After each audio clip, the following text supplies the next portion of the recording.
The Copyright Office has weighed in to say that it will not award a copyright registration on something that is only AI created. Yeah, AI, unfortunately the law hasn't caught up, and it is a little bit of a lasagna nightmare, right? Because you have someone using Eminem's voice, rapping a Taylor Swift song, and they're putting some sort of background of another artist in there just for fun. Where it becomes an issue is, of course, something going viral, right? Then it's got someone's attention. Viral's great until it goes viral, and then the person who owns it sees it. So.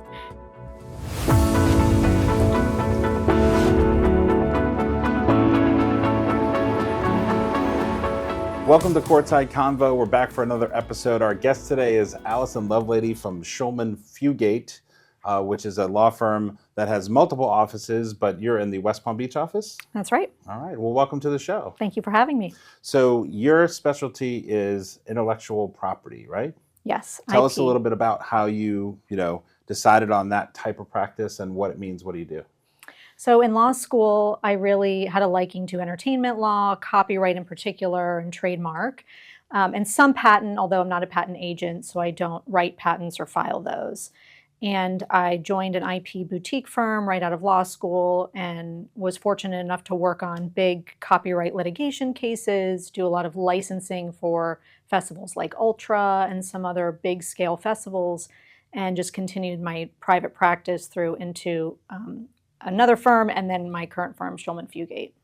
So what are the kind of cases that come across your desk? What are some of the more interesting ones?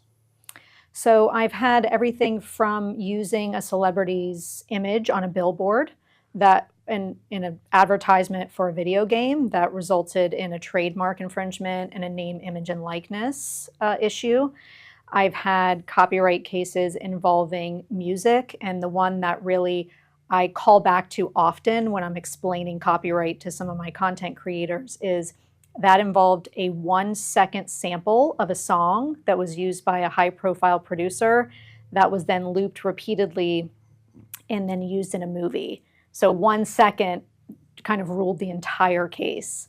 So I have a lot of those cases, and of course my firm does a lot of media work as well, defending defamation cases. All right, let's dig into that 1 second thing. So explain to people, because we have some audience members that are attorneys, but also just members of the general public who, may not understand the full issues of all this. So how did 1 second turn into a case?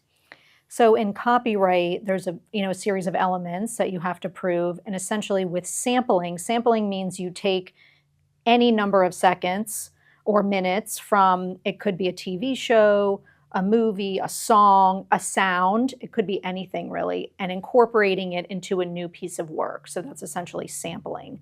And what happened there is 1 second of a particular song, that was a Bollywood song, was used into another song for another artist in a different genre, and that sample was not paid for. So typically you would have to license whatever piece of music that you're using to incorporate into something else. And in that instance, the reason I call back to this often is I get a lot of questions that say, people find on the internet, I can just use 1 second. I can use 5 seconds. Like I can fair use use. Is that fair use? Right. There's Okay. no magic number of seconds or minutes that makes something okay to use. Certainly, and we can talk about fair use in a minute, but fair use is a tricky analysis and involves a number of elements. So the 1 second is always the good example I give. It doesn't matter how much you use, it can still be copyright infringement. So in that particular case, does it go all the way through, all the way back to the original, and then each person that used it on down the line was responsible for, paying for that sample, or was it really just about the one producer? It depends on the case. Sometimes you do have it exchanging hands, and you can have the producer and the artist be defendants in a case like that. There's contributory infringement and other ideas, and causes of action that come out of that, but it really just depends on any given case. All right. So we kind of touched on it there, but what are the blind spots or the misconceptions that people don't understand about, first of all, what it takes to copyright something? What does it mean to copyright something, and how do you do it? And then, or do it properly? And then, what are the rules? So I think there's a couple questions there. The first one is, what's a blind spot? And there's a lot of blind spots because I think there's a lot of misinformation out there, of course, on the internet and what people hear from family and friends. But one big one that I hear a lot is, well, everyone's doing it, right? Everyone's sharing this meme. People use these photos all the time or these GIFs, so everyone's doing it. And everyone's doing it doesn't mean that's a valid defense or even it's okay. That really just means the infringement is probably widespread. And a lot of people, it's not worth it to them. It's too expensive. They don't want to pursue an infringement claim. So things just go forward that way. And in the case of memes, a lot of times people think it's hilarious, so it's okay. But of course, if you ever ended up in court, you would need something better than, but judge, it was hilarious. Look at this, Judge. Yeah. This is great. It It's is a baby. funny. Everyone loves babies. Right. Yeah, right. So, so that's sort of a blind spot I see a lot. Another big blind spot is when creators might actually pay to use something, or they go to a free site to download, but that's not where the inquiry ends, right? Maybe they pay a photographer to actually take a photo for them to use in a documentary or in a meme or something else. And really, just because you pay someone doesn't mean you then own it and can use it freely. Sometimes there's restrictions. For example, maybe you can use it in your documentary, but then using it on merchandise or promos or sizzle reels is a completely new ballgame. Other times you may pay a photographer to use something, but then that just means you can use it. The photographer still owns it. So you would need to take the additional step of a work for hire agreement or some other assignment that makes sure you own it and you're going to use it in your project the way you want. Right. So how does copyright get established? What does that mean, legally? And is it as simple as, like you said, the photographer took the picture? Or are there things that need to be stated, or, you see like copyright and the year on something, does that mean it's copyrighted? Or is that just a graphic on a screen? So it's tied to creation. So ideas can't be copyrighted. But once you create something, you write it in a script, you take the photo, you create the sculpture, now you've created it. It's the date of creation.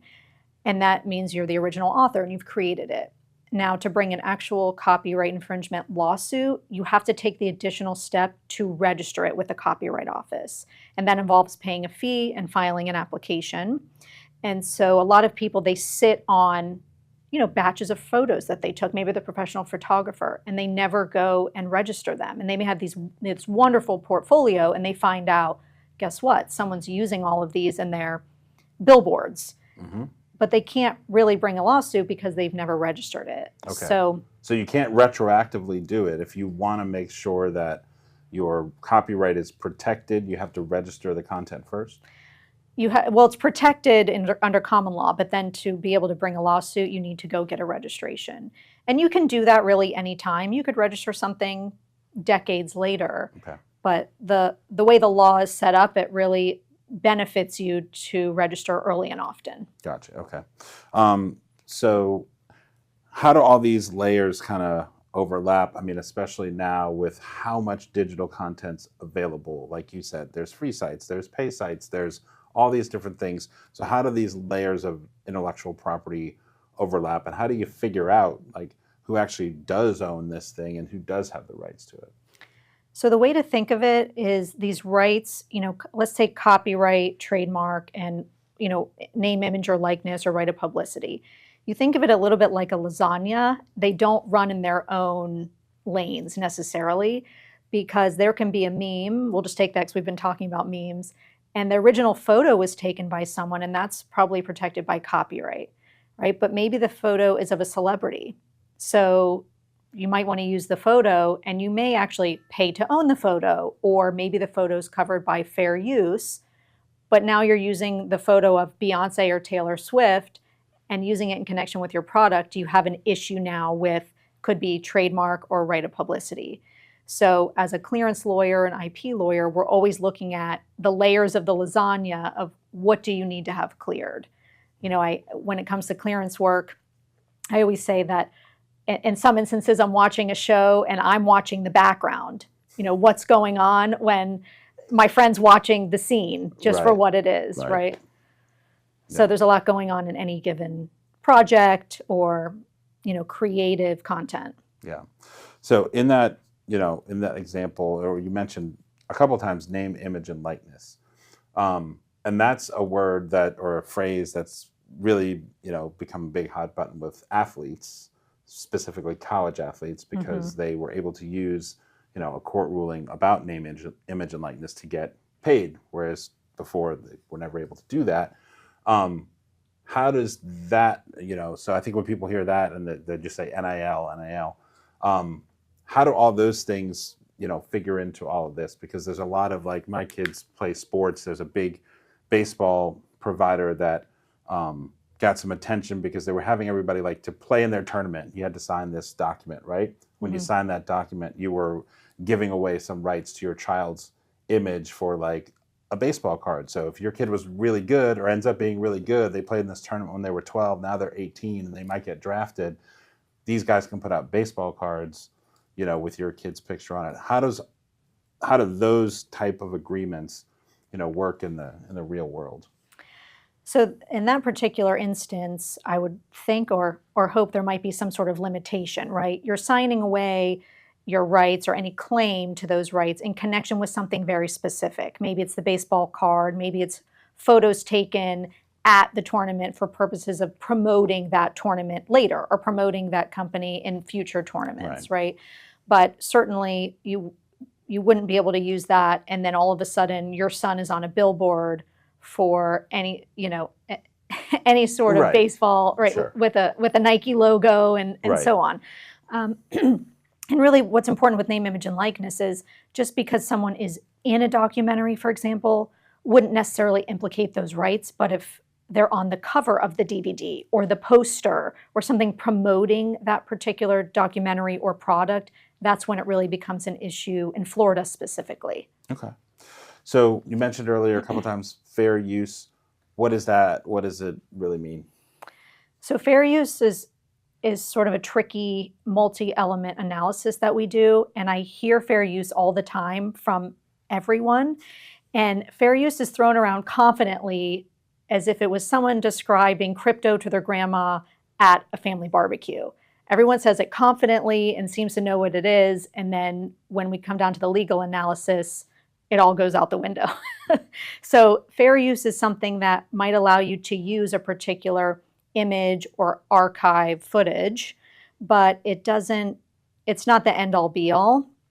And a lot of times, fair use is not black and white.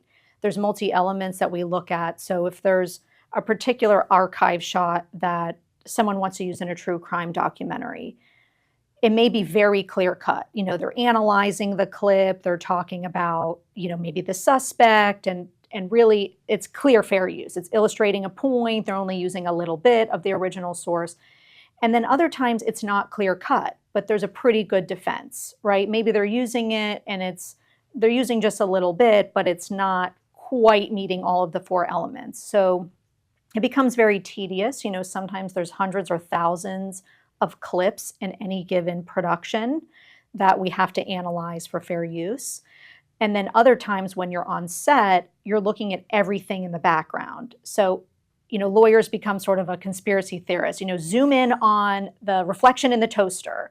And then there's a debate over, can anyone see that logo? Because I see the logo. Do you see the logo? So there's always a kind of a debate. Sometimes it can be a fun debate about, can we use this in the background, and things that may be missed. What's the character doing when they're eating the cereal? What are they saying about the cereal?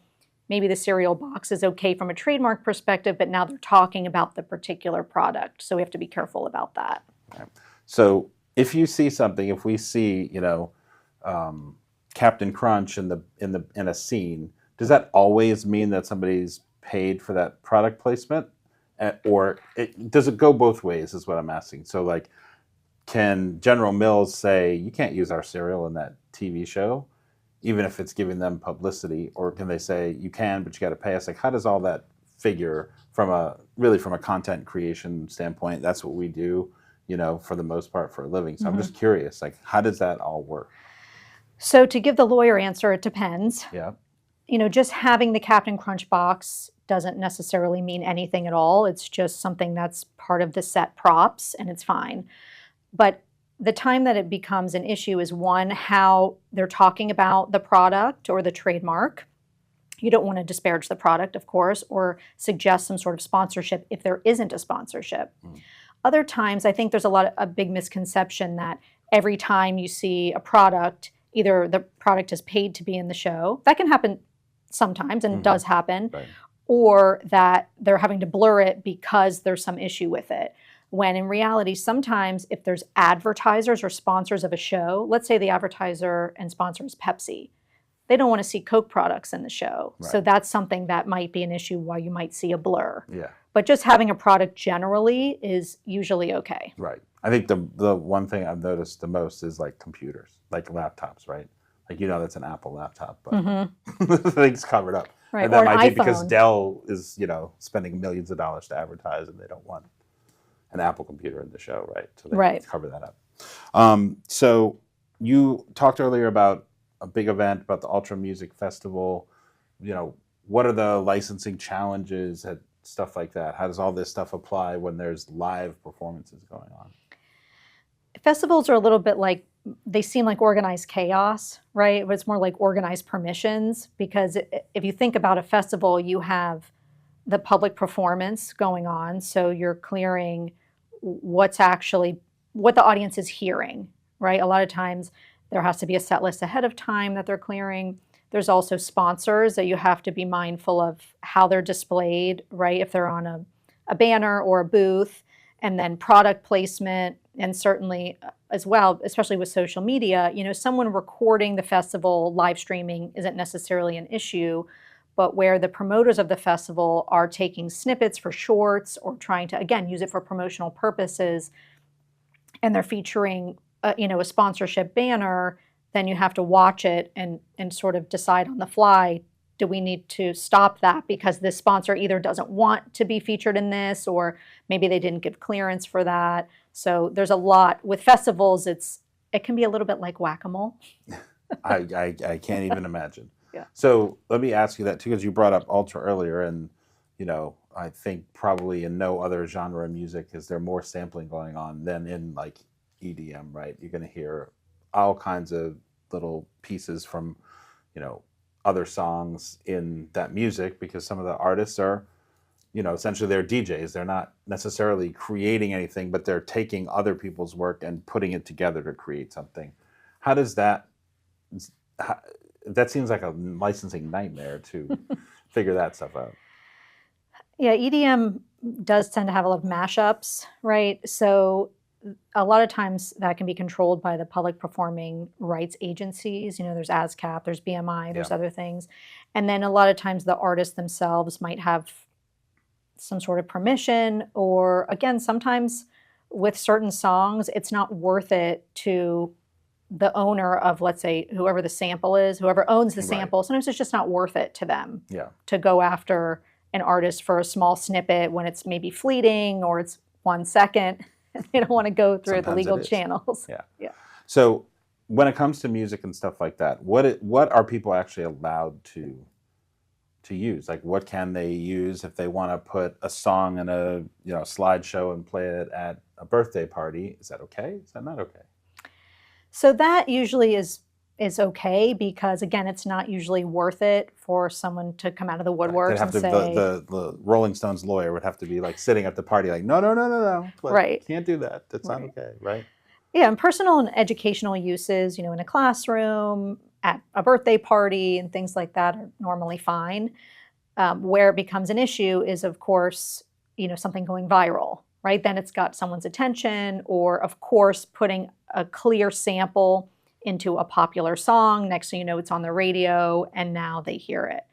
And, I know a lot of times with my creators, they want to go viral, right? So they're using music in their videos, and they're trying to get to, have the algorithm pick up what they want. And viral's great until it goes viral, and then the person who owns it sees it. So sometimes, people fly under the radar. It's just sort of as a case by case. But in general, sort of the baseline rule is you have to pay for sampling. If you're going to use a clip of someone else's song, you should pay to license it. So now we'll throw another layer of complexity and craziness into all this, which is artificial intelligence and all these different, you know, services, engines, whatever you want to call them. There's, I don't even know how many now, competing for everybody's dollar, but you know, they're taking stuff that obviously at some point was created by somebody and copyrighted and turning it into something new. So I don't know, you just go. Yeah, AI, unfortunately, the law hasn't caught up. Mm-hmm. And that happens even with, you know, the meme issue is still sort of lingering out there too. Memes have been around forever, it seems like at this point. So AI is a hot button topic. It's very popular, and all of the lawyer discussions right now, the Copyright Office has weighed in to say that it will not award a copyright registration on something that is only AI created.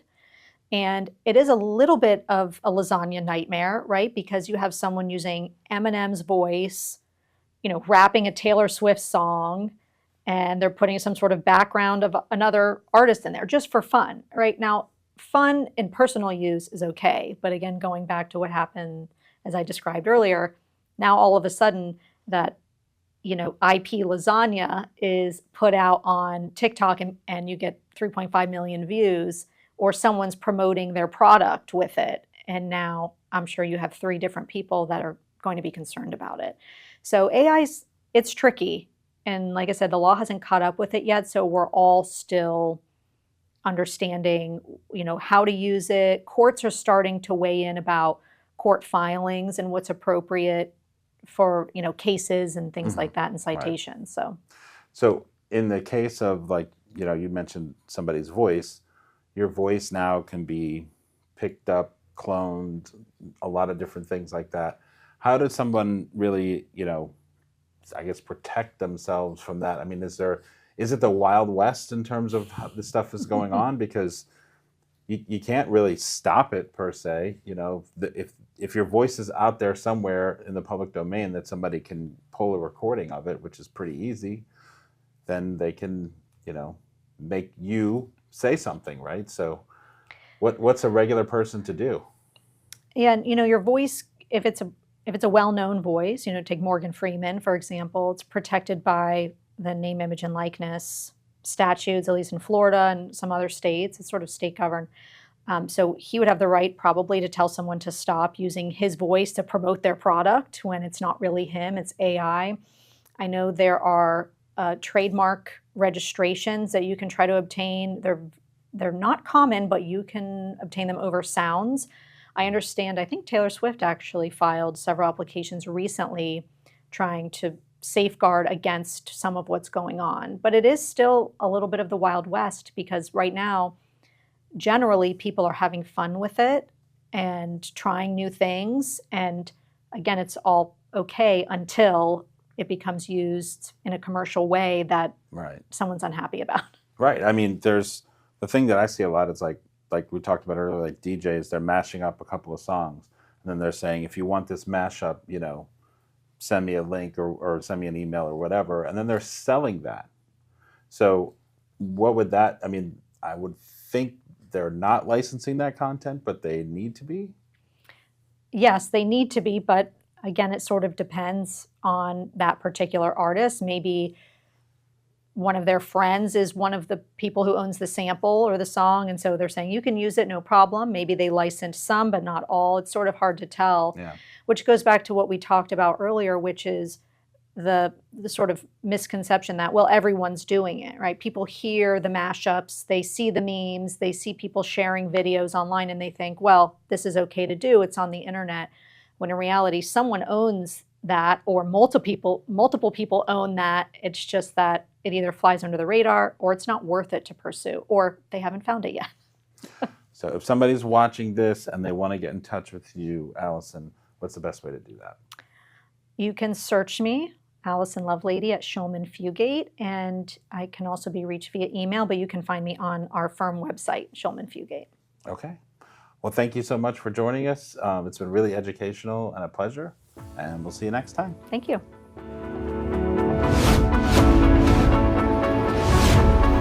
If you'd like to appear on Courtside Convo, send us an email or visit us at legalgraphicworks.com. Look for new episodes every Thursday on the Legal Graphic Works YouTube channel, and don't forget to like and subscribe so you never miss a show. Thanks for watching.